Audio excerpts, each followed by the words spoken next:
ভারতের বিচার ব্যবস্থাকে আমরা এখনও সম্মানের দৃষ্টিতে দেখি। উপযুক্ত কর্তৃপক্ষের হাতে আর কোনো নাটাই থাকলো না। নাটাই পরিপূর্ণভাবে সুপ্রিম কোর্টের উপর ন্যস্ত থাকলো।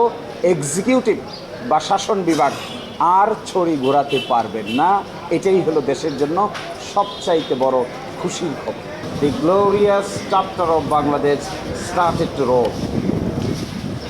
এবং এই রায়ের মাধ্যমে নির্বাহী বিভাগের করায়ত্ত এবং রাজনৈতিক প্রভাব থেকে আমাদের অধস্তন বিচার বিভাগ মুক্তি পেল।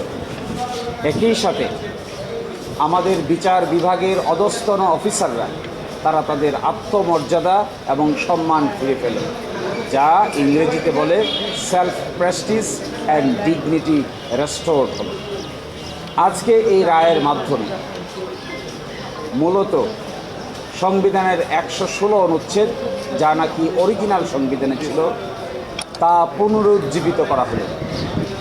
সেখানে ছিল যে অধস্তন আদালতের বিচারকদের শৃঙ্খলা, বদলি, ছুটি সব কিছু ন্যস্ত থাকবে সুপ্রিম কোর্টের উপরে। মাঝখানে চলে গিয়েছিল রাষ্ট্রপতির উপরে। আজকের এই রায়ের মাধ্যমে পুনরায় সুপ্রিম কোর্টের উপর ন্যস্ত করা হলো। একই সাথে 2017 সালে সাবঅর্ডিনেট বিচার বিভাগীয় অফিসারদের জন্য যে ডিসিপ্লিনারি রুলস করা হয়েছিল, এই রুলস অসাংবিধানিক ঘোষণা করা হয়েছে এবং আগামী 3 মাসের মধ্যে সেপারেট জুডিশিয়াল সেক্রেটারিয়েট গঠন করার জন্য নির্দেশ দেওয়া হয়েছে। রায় প্রাপ্তির দিন থেকে 3 মাসের মধ্যে আলাদা বিচার বিভাগীয় সচিবালয় প্রতিষ্ঠার নির্দেশনা দেওয়া হয়েছে এবং এটি একটি সার্টিফিকেট দিয়েছেন সুপ্রিম হাইকোর্ট যে এটি খুবই সাংবিধানিকভাবে অত্যন্ত গুরুত্বপূর্ণ বিষয়। এই জন্য এটি সরাসরি আপিল যেন হয়, সেই জন্য সার্টিফিকেট ইস্যু করেছেন। আমি মনে করি এই যে বিচার বিভাগের স্বাধীনভাবে কাজ করার এবং মাথা উঁচু করার দাঁড়াবার যে ইতিহাস, এটি বাংলাদেশের জন্য একটি গৌরবোজ্জ্বল নতুন যাত্রা। এই যাত্রায় যদি বাংলাদেশ মাথা তুলে দাঁড়াতে পারে, তাহলে আমাদের বিবেচনায় এই ভারতীয় সাবকন্টিনেন্টে ভারতের বিচার ব্যবস্থাকে আমরা এখনও সম্মানের দৃষ্টিতে দেখি। যদি আমাদের বিচার বিভাগ এই রায়ের পরে মাথা উঁচু করে দাঁড়াতে পারে, তাহলে আমাদেরকেও এই ভারতীয় উপমহাদেশে একটি নতুন বিচারিক সিস্টেমের ক্ষেত্রে গুরুত্বের দৃষ্টিতে দেখা হবে এবং এরই মাধ্যমে বাংলাদেশের বিচার ব্যবস্থার যে অনিশ্চয়তা আছে, যে ইনফ্লুয়েন্স আছে, যে প্রভাব আছে, যে সরকার যখন ক্ষমতায় আসে তখনই নিম্ন আদালতকে প্রভাবিত করতে চায়।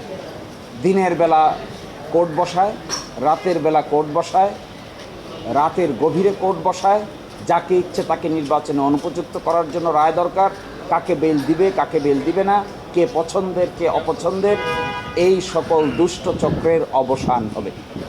একই সাথে আমাদের অধস্তন বিচার বিভাগের অফিসারদের যে ইন্টেলেকচুয়াল ক্যাপাসিটি আছে, এই ইন্টেলেকচুয়াল ক্যাপাসিটি ব্যবহার করে তারা সকল আইনের ব্যাখ্যা দিতে পারবে। আর শুধু একটা কথা এখানে অ্যাবান্ডন কশন হিসেবে আমি বলছি, অবশ্যই নিম্ন আদালতের বিচারকদের জন্যও কোড অফ কন্ডাক্ট বা আচরণবিধি, উচ্চ আদালতের বিচারের জন্যও কোড অফ কন্ডাক্ট বা আচরণবিধি যতটুকু আছে, যতটুকু নাই তা প্রণয়ন করা জরুরি, যেন কেউই শেষ পর্যন্ত মনস্টার হতে না পারে।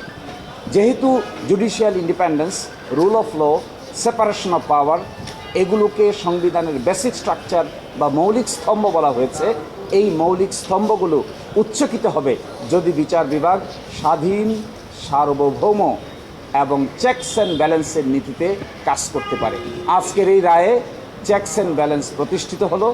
একই সাথে বিচার বিভাগ তার মর্যাদা ফিরে পেল, বাংলাদেশ গ্লোরিফাইড হলো, গৌরবোজ্জ্বল ইতিহাসের যাত্রা শুরু হল।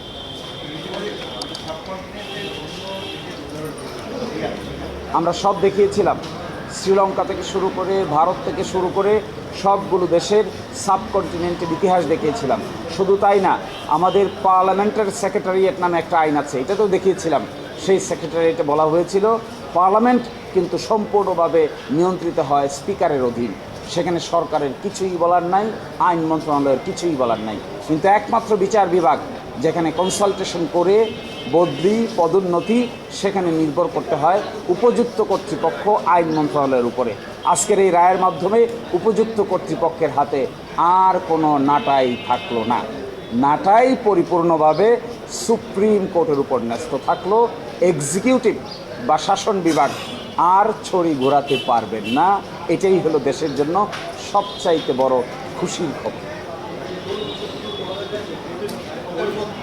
কোর্টের অভিমত বলেছেন যে 116 অনুচ্ছেদ অরিজিনাল সংবিধানে যা ছিল, 4th অ্যামেন্ডমেন্টের মাধ্যমে প্রথম প্রেসিডেন্টের উপর ন্যস্ত করেছিল।